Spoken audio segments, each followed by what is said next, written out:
السلام علیکم ورحمۃ اللہ وبرکاتہ۔ معزز ناظرین، آپ کا استقبال ہے زاد مسلم اسلامک سینٹر میں۔ آج ایک اہم موضوع اور بہت ہی حالات کے اعتبار سے جس کے بارے میں بہت سارے ساتھی ہم میں سے جاننا چاہتے ہیں کہ اس موضوع پر بات ہو، اور اس موضوع کے سلسلے میں بہت سارے لوگوں کے درمیان میں کچھ تاریخی کتابوں کے حوالے سے غلط فہمیاں پائی جاتی ہیں، تو اس لیے اس موضوع کو واضح انداز میں لوگوں کے سمجھ میں آنے کے اعتبار سے بات انشاءاللہ کی جائے گی۔ جیسے کہ ہمارا یہ سلسلہ ہے کہ ہم ہر ایک نئے موضوع پر علماء کرام سے، مفتیان کرام سے استفادہ کرتے رہتے ہیں۔ آج بھی ہمارے درمیان جو شخصیت ہیں وہ ہم سب کے لیے محتاج تعارف نہیں ہیں۔ اللہ تعالیٰ نے بہت زیادہ صلاحیتوں سے نوازا ہے۔ آپ اپنی صلاحیتوں کو نہ صرف اپنے لیے استعمال کرتے ہیں بلکہ اس کے ساتھ ساتھ چھوٹوں پر شفقت کرتے ہوئے ان کو آگے بڑھانے کی بھی کوشش ہوتے رہتی ہے، اور آپ کے بیانات سے ایک بڑا طبقہ استفادہ کرتا رہتا ہے، جن سے میری مراد مفتی ابوبکر جابر صاحب قاسمی دامت برکاتہم ہیں۔ آپ مدرسہ کہف الایمان کے ناظم بھی ہیں اور بہت ساری دینی اور ملی کاموں کے اندر بڑھ چڑھ کر حصہ بھی لیتے رہتے ہیں، اور اسی کے ساتھ ساتھ آنے والے مسائل کے سلسلے میں بڑے سنجیدہ انداز میں اس کو حل کرنے کی کوشش بھی کرتے ہیں۔ آپ اسی طریقے سے مدرسہ کہف الایمان کے ناظم ہونے کے ساتھ ساتھ جامعہ مسجد اے سی گھاٹ کے خطیب بھی ہیں، اور اسی کے ساتھ ساتھ آپ مسجد غوث الدین گھٹالہ کے بھی خطیب ہیں۔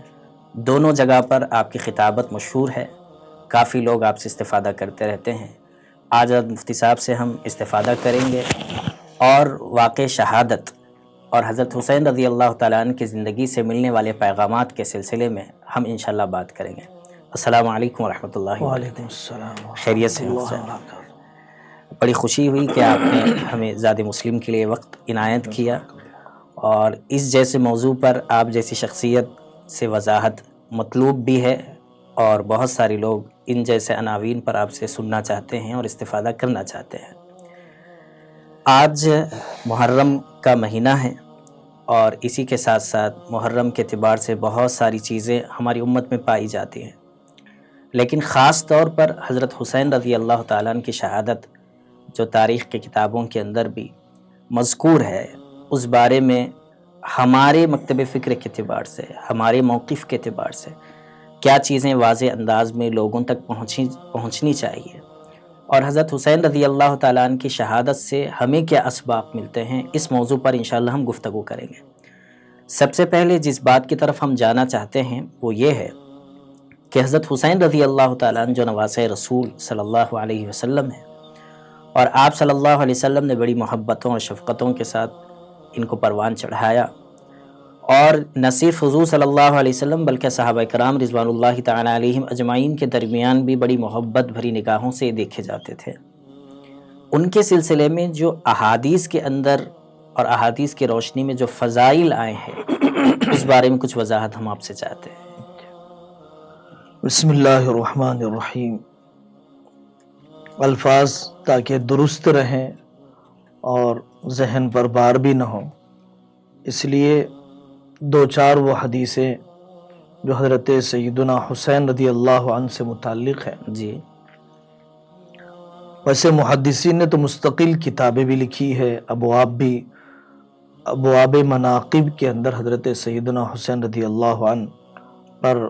باب باندھا ہے، جی، مستقل کتابیں بھی ہیں۔ جی، علی محمد الصلابی بڑے محقق عالم ہیں، انہوں نے مستقل کتاب لکھی خلفائے راشدین پر بھی، حضرت سیدنا حسن سیدنا حسین رضی اللہ عنہما پر بھی، حضرت معاویہ رضی اللہ عنہ پر بھی بہت بڑا کتب خانہ تیار ہو چکا ہے۔ اس بارے میں بہت بڑا کام مولانا محمد نافع صاحب رحمۃ اللہ علیہ، جی، پڑوسی ملک پاکستان کے محقق عالم ہیں، اور اہل سنت اور اہل تشیع سے متعلق جو مضامین ہیں اس مضامین پر بڑی مبسوط اور محقق کتابیں ہیں۔ اچھا، اور ہمارے ملک کے اندر جنہوں نے بہت زیادہ اہل تشیع کے خلاف کام کیا، مولانا عبدالشکور صاحب فاروقی رحمۃ اللہ علیہ، جی ان کی تحریریں بھی موجود ہے۔ مختصر طور پر مستدرک حاکم میں حضرت رسول اللہ صلی اللہ علیہ وسلم کا فرمان ہے، حسین منی وانا من حسین، کہ حضرت حسین رضی اللہ عنہ مجھ سے ہے اور میں حضرت حسین سے ہوں۔ جی حضرت تو ہم لوگ اضافہ کر دیتے ہیں، یہ تو بہت گہری مناسبت اور یگانگت کا اظہار کیا جا رہا جی ہے۔ اللہم احب حسینا، اے اللہ حضرت حسین رضی اللہ عنہ سے آپ محبت فرمائیے۔ جی دوسری روایت ہے بہت واضح، من سرہ ان ينظر الى رجل من اہل الجنت فلینظر الى حسین ابن علی رضی اللہ عنہ، جو کسی جنتی کو دیکھنا چاہتا ہے وہ حضرت حسین رضی اللہ عنہ کو دیکھ لے۔ ماشاء اللہ۔ اب بچپن کے لاڑو پیار، دلی وابستگی، ناز برداری، جی ان کے لیے ممبر سے نیچے اتر جانا، ان کے لیے سجدوں کو لمبا کر دینا، جی اور ان کے فاقے اور تنگیوں پر اپنی مبارک زبان کا انہیں چٹانے یا چوسنے کی غیر معمولی پیار کا جو آقا نے اظہار فرمایا ہے، جی وہ امتیاز تو انسانیت میں کسی کو حاصل نہیں ہے۔ جی حضرت آقا صلی اللہ علیہ وسلم سے پوچھا گیا، ترمذی شریف کی روایت ہے، ایو اہل بیتک احب الیک، آپ کے اہل خانہ میں سب سے زیادہ چہیتا کون ہے؟ جی تو آقا نے فرمایا الحسن والحسین۔ حضرت ابو ہریرہ رضی اللہ عنہ سے روایت ہے، مسند ابی ہریرہ، مسند احمد بن حنبل کی روایت ہے کہ آقا صلی اللہ علیہ وسلم ایک کندھے پر حضرت حسن کو، دوسرے کندھے پر حضرت حسین رضی اللہ عنہ کو لے کر جا رہے تھے۔ ایک شخص نے پوچھا کہ یا رسول اللہ انک لتحبہما، کیا آپ ان دونوں سے واقعی محبت کرتے ہیں؟ جی تو آقا صلی اللہ علیہ وسلم نے اس وقت فرمایا من احبہما فقد احبنی ومن ابغضہما فقد ابغضنی، جو ان دونوں سے محبت کرتا ہے وہ مجھ سے محبت کرتا ہے۔ بالکل یعنی آقا سے محبت کی شرط یہ ہے کہ حضرات حسنین سے بھی محبت کی جائے۔ اسی طریقے سے ایسی روایات بھی ہیں کہ جن میں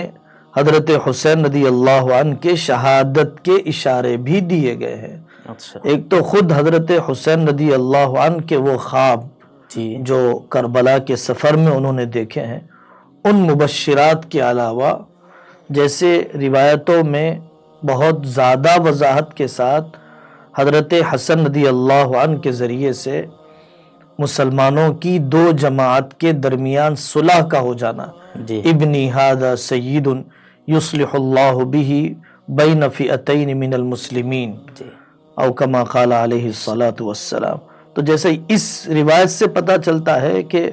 امت میں اتحاد و اتفاق اور مصالحت کے کروانے کا غیر معمولی کارنامہ ان سے انجام دیا جانے والا ہے۔ جی اسی طرح سے حضرت حسین رضی اللہ عنہ کی شہادت کے اشارے بعض صحابیات کا